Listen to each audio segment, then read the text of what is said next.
All right, back again. This time we're going to look at that divided line in terms of the three-part soul. This is probably the crux of Plato. How does the human soul operate? And this is also going to be what he's talking about when we're talking about ordered and disordered love. Now, Plato himself doesn't talk about ordered and disordered love. It's actually St. Augustine. But it's exactly the same idea. And let me be honest, if it weren't for Plato, there would be no St. Augustine. If there weren't for St. Augustine, there'd be no Christianity as we know it. So in fact, St. Paul was a Neoplatonist. So Plato actually sets the foundation for Western religion as we know it, including, by the way, the Muslim religion, which also has a theology rooted very closely to the Platonic ideals, as well as Jewish theology, which is connected very closely to Platonic ideals, and certainly the Christian theology. So let's now look at this three-part soul, because what Plato's going to say, that's going to sound familiar to all of you, is the idea that if you love the wrong things, you're out of order, and therefore you're going to be unhappy. So the three-part soul talks about what every single human being has, three completely separate aspects of our soul, each one with its own particular virtue. So the top part of the soul is the soul that loves the most beautiful, and we saw that before was the forms. And that part of the soul is the reasonable soul. Reasonable soul. And the reasonable soul, Plato will talk about in some of his other dialogues as being like the charioteer on a chariot. So imagine you're riding a chariot, you're going to war, you have two horses and you're riding the chariot. You are reason. You have to control those horses or that chariot will not go where it's supposed to go. This is an important analogy for Plato. Plato will always use an analogy or a comparison when he wants to make things obvious. Now keep this in mind, that Plato opposes art, and yet he uses artistic mechanisms constantly throughout his work. So he may oppose art in some ways, but obviously he doesn't oppose all art, because he is himself a kind of artist with words. So the reasonable soul is the weakest part of the human being, but at the same time the most important to guiding us. And the virtue of the reasonable soul is to pursue the forms. But we also have the lower soul, which he's going to call the spirited soul. And you saw this soul already when we talked about the idea of Thumos, or Thymos.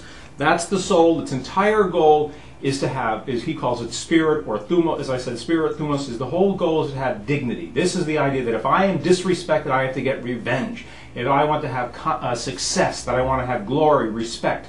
That is the thymetic, or the soul is called Thumos. If you want to know what that soul feels like, imagine driving down the street and somebody cuts you off and you want to kill him. That is the spirited soul. You want respect for the work you've done.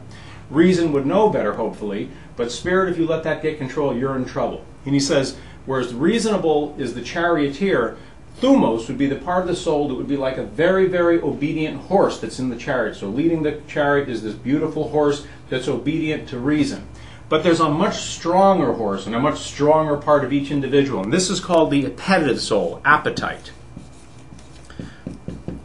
And this is the lowest part of the soul, but by far the most powerful.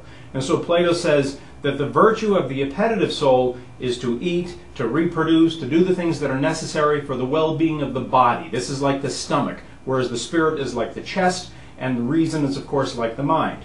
So in that chariot, again, you have the charioteer, who has the Thumos, the horse that we'll call Thumos, the silver obedient horse, and behind that horse is a large, powerful horse, which would be the appetitive horse. This horse can drive the chariot any way it wants, but this horse is also unreasonable. So if the spirited horse drives it, it will follow the spirited horse, and the spirited horse, of course, should follow the charioteer who's holding the reins. Now, imagine if the appetitive horse gets control of that chariot in war. It'll just stop and have some grass, and you'll be killed. Imagine if the spirited horse gets control of that chariot during war. Well, it wants success and glory, and it will drive forward with all its might, and you'll be killed again because it'll chunk right into the enemy's camp, and you'll have had it. So the idea is that that's where every human being is, that we have these two parts of our soul, the appetitive part and the spirited part, and those parts of our soul have to be guided by reason.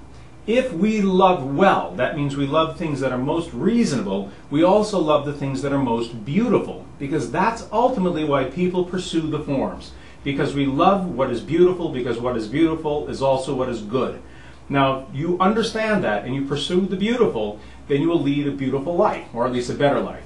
If, however, your spirited soul gets control of you, you can't possibly lead a happy life. So you've now begun to love in a disordered fashion. These are people that love money, respect, and glory exclusively.